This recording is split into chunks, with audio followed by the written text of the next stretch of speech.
अस्सलामुअलैकुम। आज हम सॉल्व करने लगे हैं प्रॉब्लम 6.3 को। Find the force of attraction between two magnetic dipoles M1 and M2 oriented as shown in figure 6.7। ये हमें फिगर 6.7 दी गई है और हमने क्या है, दो डाइपोल मोमेंट दिए गए हैं, मैग्नेटिक डाइपोल मोमेंट, उनके दरमियान डिस्टेंस r है और हमने उसके दरमियान क्या है, फोर्स ऑफ अट्रैक्शन फाइंड करनी है। फर्स्ट पार्ट में हमने यूजिंग इक्वेशन 6.2 को यूज़ करना है एंड देन सेकंड में 6.3 को यूज़ करना है। तो ये सॉल्व देख लेते हैं। हम ये फार्मूला फोर्स फाइंड करने का ऑलरेडी जानते हैं, F is equal to I into integration over d l cross B. ठीक है, तो अगर हम आप इक्वेशन 6.2 को देखते हैं, उससे पहले ये वाली इक्वेशन होगी और उसके नीचे कुछ थ्योरी बयान की गई है कि इस इक्वेशन से हमने 6.2 को कैसे डिराइव किया है, तो वो आप देख सकते हैं। ठीक है, मैं यहाँ पे डायरेक्ट क्या है 6.2 इक्वेशन का यूज़ करके आपको ये क्वेश्चन समझाने लगा हूँ।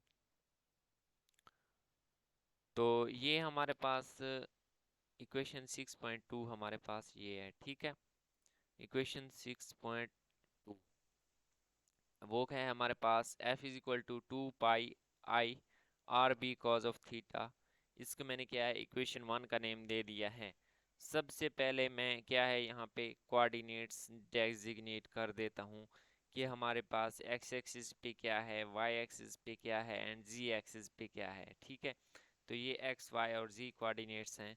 अब जो डिस्टेंस हमारे पास डाइपोल मोमेंट होता है, ठीक है, वो किसी करंट लूप की वजह से होता है। ठीक है, उस लूप में से करंट फ्लो करता है, तो उसकी वजह से हमारे पास क्या है, मैग्नेटिक डाइपोल मोमेंट क्रिएट होता है।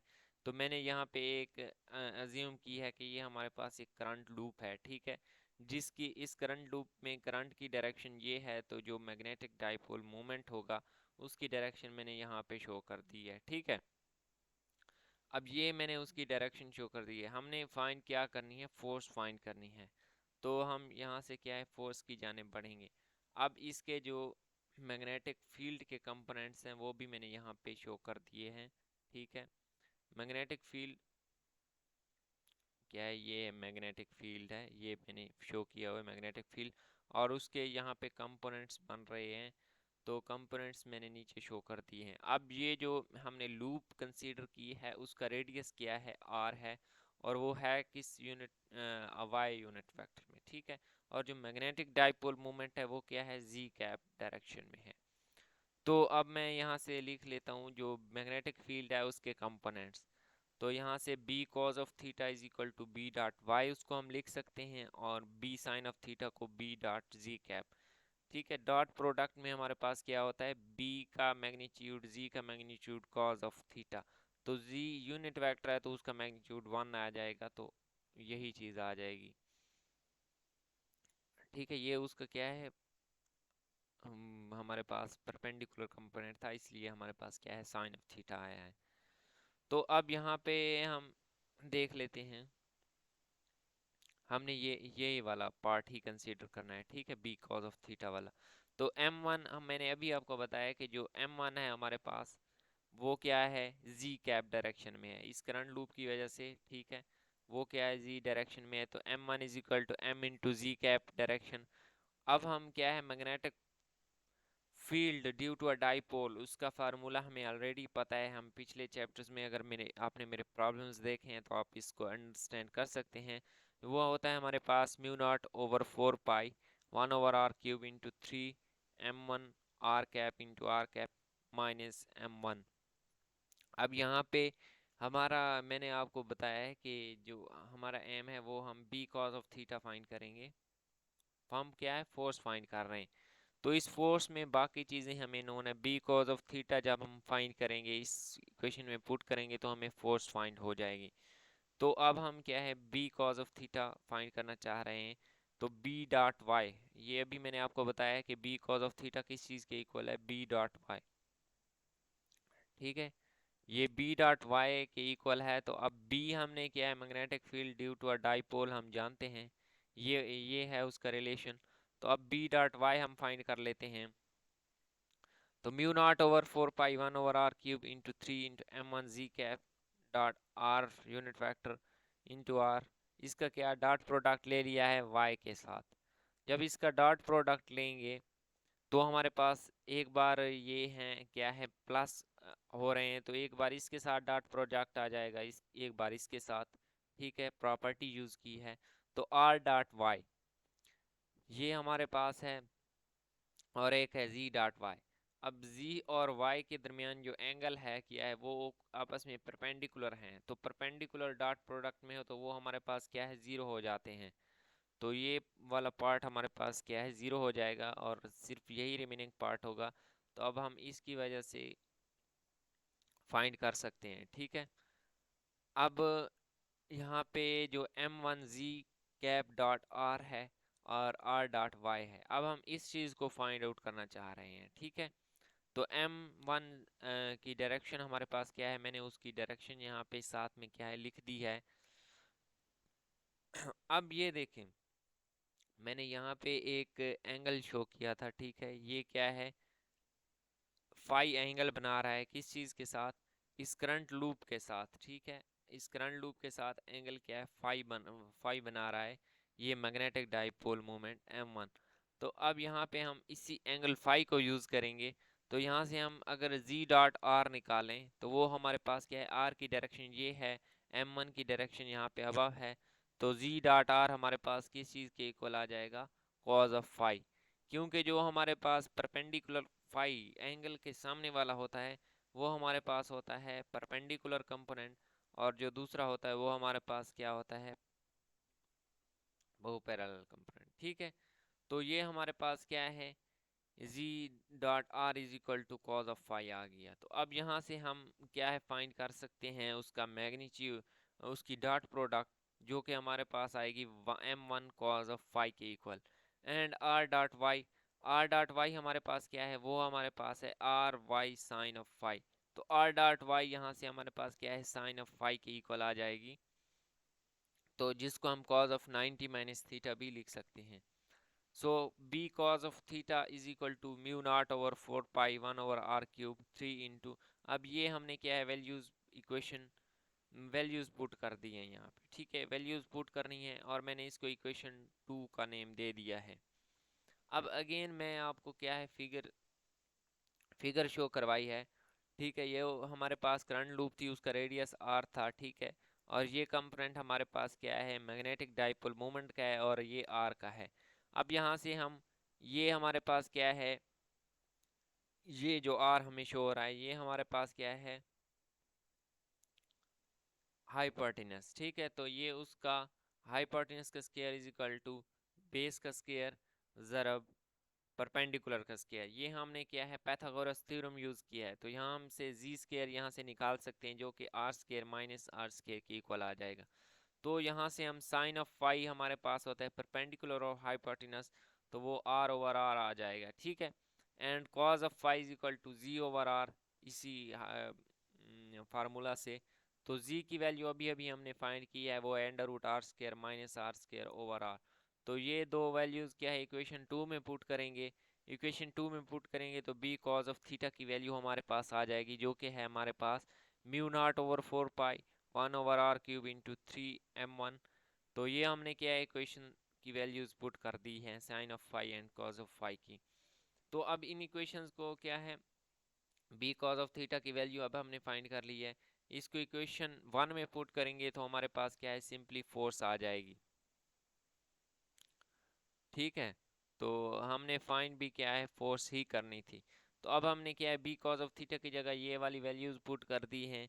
जब ये वैल्यूज पुट कर दी हैं तो यहाँ से जो टर्म्स कैंसल आउट होती हैं उनको कैंसल आउट कर देंगे, और यहाँ पे क्या है हमारे पास f is equal to 3/2 mu naught I pi r square m under root r square minus r square into pi r की पावर 5। अब यहाँ से ठीक है हमने ये निकाल लिया। अब हमने m2 जो हमारे पास होता है मैग्नेटिक डाइपोल वो होता है हमारे पास I इंटू डी ए का स्क्वायर। तो अब हमारे पास जो करंट लूप थी उसका रेडियस क्या था, r रेडियस था, ठीक है, उसका रेडियस r था, ठीक है, और उसका एरिया क्या बनेगा पाई आर स्क्वायर बनेगा, ठीक है। तो पाई आर स्क्वायर इंटू आई हमारे पास क्या है यहाँ पे पाई आर स्क्वायर इंटू आई हमारे पास m2 बन जाएगा। तो उसकी जगह हम क्या है m2 पुट कर देंगे। तो फोर्स हमारे पास क्या बन जाएगी 3/√2 pi into mu naught m1 m2 √r² minus r² over r की पावर 5। ठीक है, तो ये हमारे पास क्या है फोर्स है। अब यहाँ पे हम देख लेते हैं कुछ सिंप्लीफिकेशंस कर लेते हैं।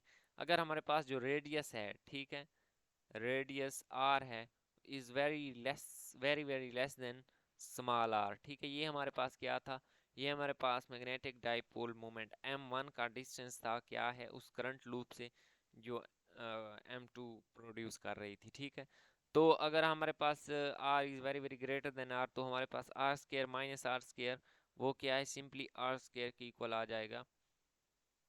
तो अब हम उसके ये इक्वेशन इस इक्वेशन में यहाँ पे सिंपली r पुट कर देंगे तो हमारे पास क्या हो जाएगा f is equal to 3/2 pi mu naught m1 m2 over r की पावर 4। ठीक है, ये हमारे पास रिलेशन आ जाएगा। तो ये हमारे पास फाइंड हो गई फोर्स। फोर्स ऑफ अट्रैक्शन थी तो यहाँ पे हम नेगेटिव साथ में लगा सकते हैं। ठीक है, लेकिन फोर्स के साथ हमने क्या है फोर्स पॉजिटिव या नेगेटिव नहीं होती, फोर्स हमारे पास क्या है उसकी डायरेक्शन ही होती है उसकी। तो ये हमारे पास पॉजिटिव ही आएगी जो कि हमने निकाल लिया है। अब उसके बी पार्ट में हमने इक्वेशन 6.3 को यूज करना है। अब उसके बी पार्ट ये है हमारे पास, उसमें हमने क्या है इक्वेशन 6.3 को यूज करना है। अब इक्वेशन 6.3 हमारे पास क्या है F is equal to del into m2 dot B. अब इस इक्वेशन को हम क्या है सिंप्लीफाई करके इस फॉर्म में भी लिख सकते हैं। आगे जो प्रॉब्लम 4 है उसमें मैंने सारी चीज़ यही समझाई हुई है कि इस चीज़ को, ठीक है, इस इक्वेशन का हम इस तरह कैसे लिख सकते हैं। तो वो आप प्रॉब्लम 4 जब देखेंगे तो आपको ये चीज़ समझ आ जाएगी। And that's was for only b is equal to z cap. तो यहाँ पे अगर हमारे पास क्या है b की एक b कांस्टेंट है, ठीक है, z कैप डायरेक्शन में है।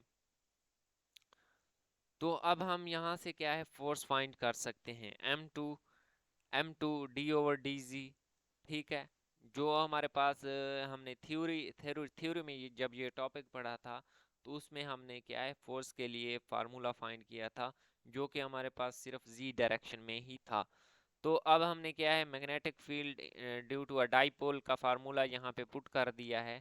ठीक है, तो and m1 is equal to z cap direction, वो भी मैंने आपको फर्स्ट जो हमारे पास मैंने डायग्राम बनाई थी वहाँ पे आपको शो कर दिया था कि m1 z कैप डायरेक्शन में है। तो अब z के हिसाब से हमने इसका डेरिवेटिव ले लेना है म्यू नॉट ओवर 4 पाई z³ इंटू 3 इंटू, अब ये देखें z डॉट z हमारे पास क्या है 1 बन जाएगा और ये हमारे पास क्या बन जाएगा 3m1 z cap minus m1 z cap, और यहाँ पे 3 माइनस 1 क्या है 2m1 z कैप बन जाएगा। तो अब यहाँ पे 2 के साथ 2 कैंसिल हो गया, 4 के वाले पे 2 बढ़ गया तो ये आ गया mu naught m1 m2 over 2 pi into z cap. अब जो इंटीग्रेशन है डेरिवेटिव है हमारे पास वो सिर्फ z पे ही आएगा। ठीक है, अब z को 1/z³ को हम z की पावर -3 लिख सकते हैं। जब इसका डेरिवेटिव लेंगे तो वो हमारे बनेगा -3z की पावर -4। अब z की पावर -4 को अगेन हम क्या है बटे में ले जाएंगे तो ये -3/z की पावर 4 z कैप डायरेक्शन में बन जाएगा। अब z और r हमारे पास क्या है z is equal to r है। ठीक है, जो मैग्नेटिक डाइपोल मोमेंट था वो हमारे पास r डायरेक्शन में होता था, लेकिन हमने क्या है यहाँ पे z डायरेक्शन में लिया था तो z और r क्या है इक्वल है। तो z जहाँ पे हमारे पास क्या है z आ रहा है उसकी जगह हमने क्या है r पुट कर देना है तो वो बन जाएगा -3 म्यू नॉट ओवर 2 पाई m1 m2 ओवर r की power 4 into z cap direction. तो ये हमारे पास क्या है फोर्स फाइंड हो गई है। अब नेक्स्ट प्रॉब्लम हम फोर्स सॉल्व करेंगे, उसमें मैं आपको ये रिलेशन भी समझा दूंगा कि ये हमारे पास कैसे आए हैं। तो अगर आपको वीडियो अच्छी लगी है तो आप लाइक कर दें एंड कमेंट लाजमी कर दिया करें। मिलते हैं नेक्स्ट वीडियो में। अल्लाह हाफिज़।